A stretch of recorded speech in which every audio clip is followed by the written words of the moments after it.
प्रकृति माँ के अंदर आज जितनी भी समस्याएं आपको दिखाई दे रही है, मानव की जहां बात करें तो बीमारियों के रूप में आज समूचा जो मानव जगत है परेशान है, और मानव के कर्मों से बाकी जीव परेशान है, भले ही वो गोमाता हो, अन्य जीव हो।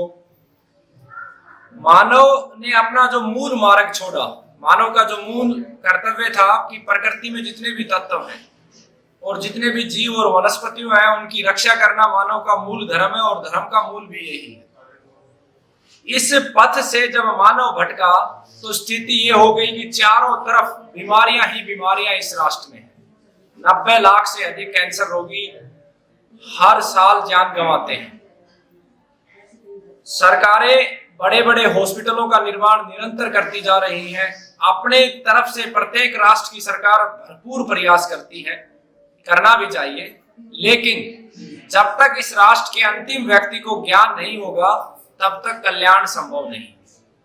जहां एक तरफ बड़े बड़े हॉस्पिटलों में कैंसर के नाम पे लाखों रुपए भी रोगी के जाता है, शरीर भी जाता है, परिवार भी जाता है, और हमारी प्रकृति का भी विनाश होता है। ठीक उसके विपरीत प्रकृति के सानिध्य में, प्रकृति के साथ जीते हुए, प्रकृति की रक्षा करते हुए, गौ माता की रक्षा करते हुए, पंचगव्य और आयुर्वेद के माध्यम से जब चिकित्सा की जाती है तो उसके बहुत ही अद्भुत परिणाम होते हैं। राजीव दीक्षित गुरुकुल निरंतर ये प्रयास करता है कि कोई भी व्यक्ति दवा के अभाव में अपना जीवन समाप्त ना करे। सभी व्यक्तियों को ठीक करना या सभी व्यक्तियों का जीवन बचाना ये सिर्फ और सिर्फ ईश्वर के हाथ में है। हमारे हाथ में मात्र प्रयास करना है। हमारा प्रकल्प है कि कोई भी गरीब व्यक्ति हो उससे निःशुल्क दवा उपलब्ध हो, बशर्ते कि वो गंभीर हो।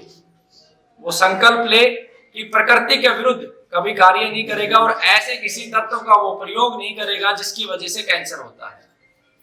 जो 31 कारण है कैंसर के अब तक जो राजीव दीक्षित गुरुकुल ने और हमारी पूरी अखंड भारत स्वाभिमान की टीम ने जो खोज करी है, अगर उनका वो संकल्प लेता है और प्रकृति राष्ट्र को बचाने का संकल्प लेता है तो उसे बिल्कुल निःशुल्क दवा, उसके कोरियर चार्ज भी हम पे करने के लिए तैयार है, बशर्ते कि वो गंभीर हो, संकल्प ले।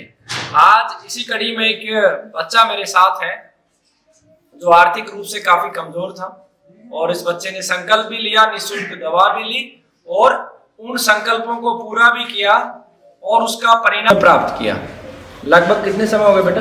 3.5 महीने। 3.5 महीने के बाद इनके पिता की जितनी भी शरीर की समस्याएं थी वो सब समाप्त हो गई, और एलोपैथी की जितनी भी रिपोर्टें होती हैं जो कम खर्चे में की जा सकती हैं, उनके अंदर अब इनकी सभी रिपोर्टें सामान्य हैं। ये एक बार इसको दिखा दें। बिलो 37 ये रिपोर्ट का रेंज होना चाहिए, और इनका जो एक्चुअल रिपोर्ट है वो 14.04 है।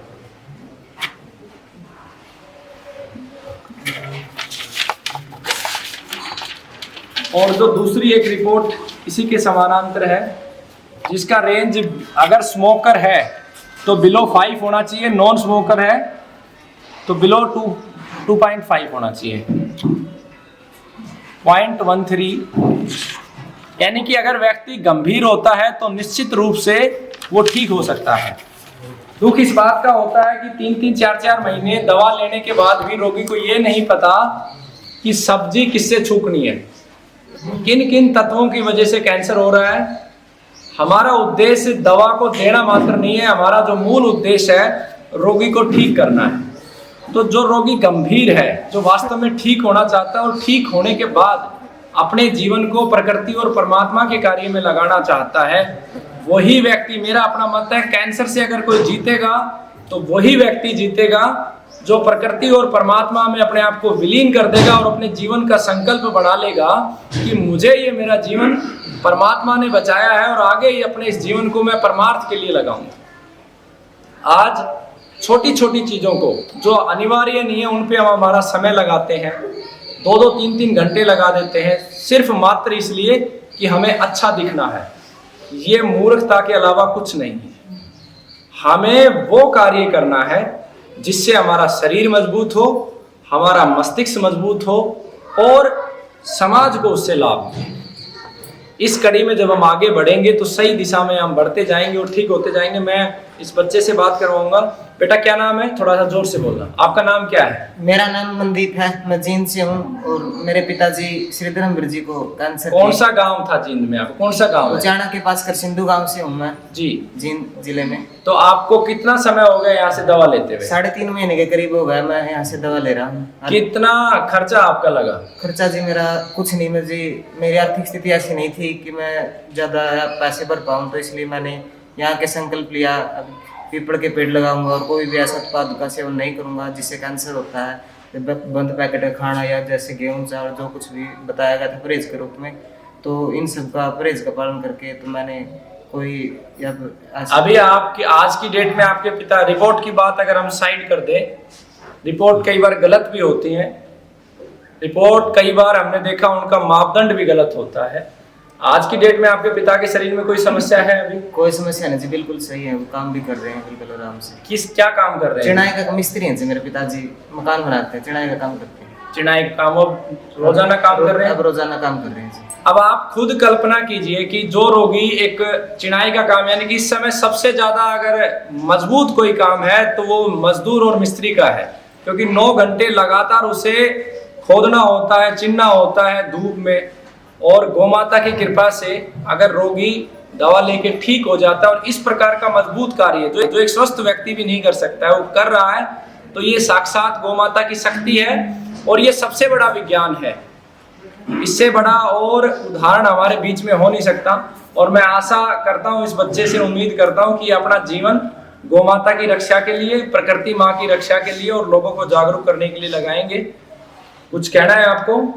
जी मेरा आप सभी से यही कहना है कि जितनी भी आजकल की चीज़ें हैं जिनसे कैंसर होता है, बंद पैकेट खाना या फिर कोई भी केमिकल युक्त खाना है, उनको परहेज से आप बीमारी को मुक्त कर सकते हैं। दवाइयों के साथ साथ परहेज भी उतना ही ज़रूरी है। गौ माता को अपना जीवन अब समर्पित करें, इसी में सभी की भलाई। मैं एक बात जरूर महिलाओं के लिए विशेष रूप से कहना चाहूँगा कि हमारे यहाँ पे टेलीविज़न के माध्यम से अगर सबसे बड़ी गुलामी पकड़ी है तो महिलाओं ने, और महिलाओं के चक्कर में पुरुष भी आज गुलाम हो चुके हैं।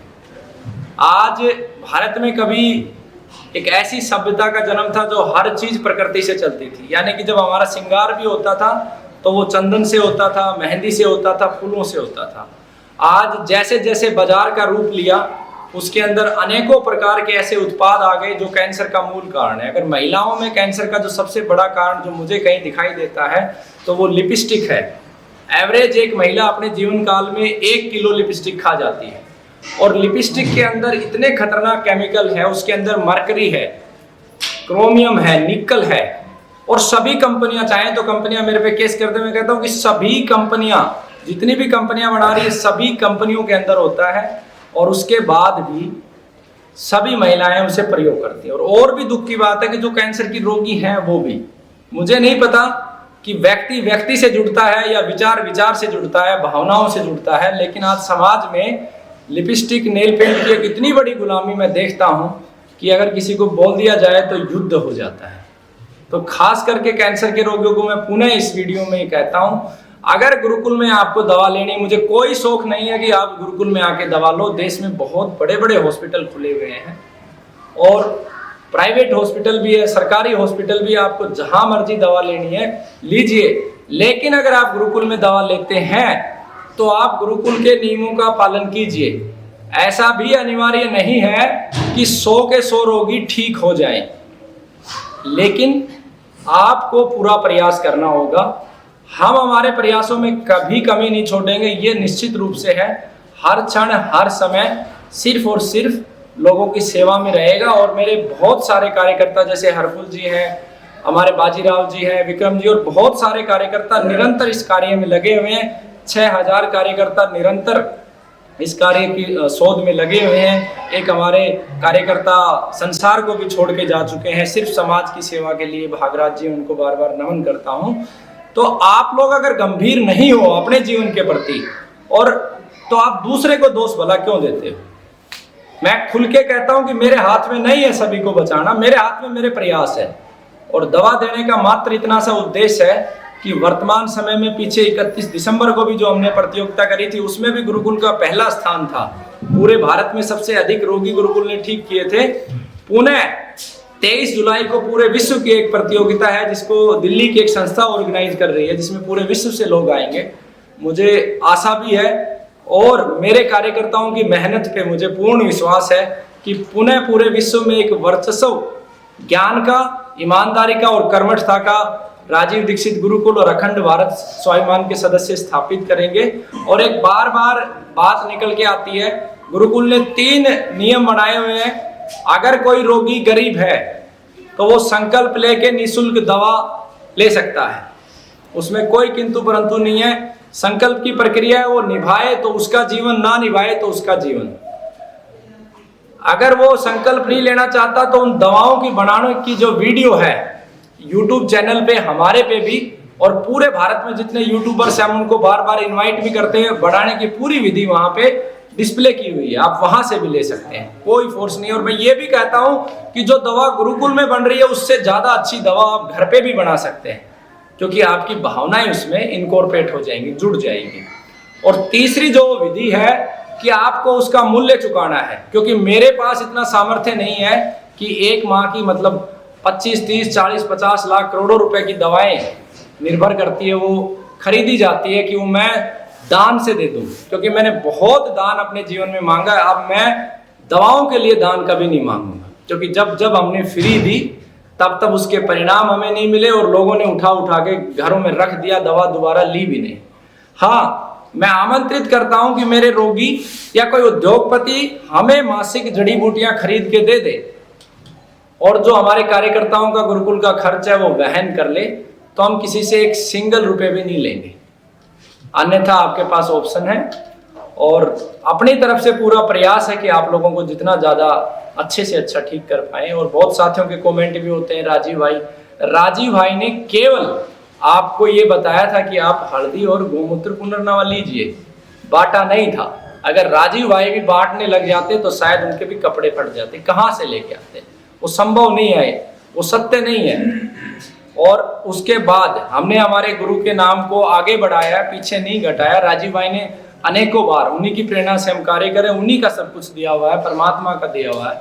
अनेकों बार उन्होंने कहा है कि कीमो के बाद रोगी ठीक नहीं होते। हमारी रिसर्च टीम ने साधु संतों के माध्यम से कीमो के साथ साथ भी, कीमो के बाद भी असंख्य रोगियों को ठीक किया है। तो एक गुरु का सच्चा शिष्य वही होता है जो गुरु के मापदंड को, ज्ञान के मापदंड को आगे बढ़ाए और ऊंचा उठाए। यानी कि मुझे खुशी उस दिन होगी मेरे शिष्य या मेरे कार्यकर्ताओं से जो मैं नहीं कर पाया उसको मेरे कार्यकर्ता कर दें। यानी कि जो मेरा सपना है कि हर जिले में गुरुकुल खुले, तो जिस दिन मेरा कार्यकर्ता या मेरा बच्चा उस कार्य को प्रत्येक गांव में लेके जाएगा। मैं आज सभी रोगियों को नहीं बचा पाता हूं, मैं 60-70% रोगियों को बचा पाता हूं। जिस दिन मेरा शिष्य है 80% पे ले जाएगा, 90% पे ले जाएगा, उसी दिन मुझे सच्ची गुरु दक्षिणा मिल जाएगी। और मैं अपने गुरु को गुरु दक्षिणा देने के लिए निरंतर तत्पर हूं। फिर भी कोई कमी हो तो आप कमेंट करके बता सकते हैं, गुरुकुल में बता सकते हैं। वंदे मातरम, जय भारत। भाई राजीव दीक्षित अमर रहे।